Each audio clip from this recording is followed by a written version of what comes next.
மிதிவண்டி வேண்டும் என்று 6ஆம் வகுப்பு மாணவி வைத்த கோரிக்கையை திருப்பத்தூர் மாவட்ட ஆட்சியர் உடனடியாக நிறைவேற்றி வைத்தார்.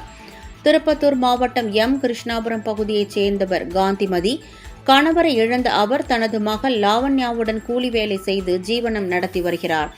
இந்நிலையில் லாவண்யா அந்த பகுதியில் உள்ள தொடக்கப் பள்ளியில் 5ஆம் வகுப்பு முடித்துவிட்டு வெளியூரில் 6ஆம் வகுப்பு பயின்று வருகிறார். இந்நிலையில் கடந்த புதன்கிழமை அன்று மெட்டூர் பகுதியில் உங்களை தேடி உங்கள் ஊரின் திட்டத்தின் கீழ் நடைபெற்று வரும் பணிகளை மாவட்ட ஆட்சியர் சிவ சவுந்தரவல்லி ஆய்வு மேற்கொண்டார். அப்போது மாவட்ட ஆட்சியரிடம் மனு ஒன்றை அளித்த லாவண்யா தான் 6ஆம் வகுப்பு பயின்று வருவதாகவும் நாள்தோறும் 6 கிலோமீட்டர் தூரம் பள்ளிக்கு நடந்து சென்று வருவதாகவும் கூறினார்.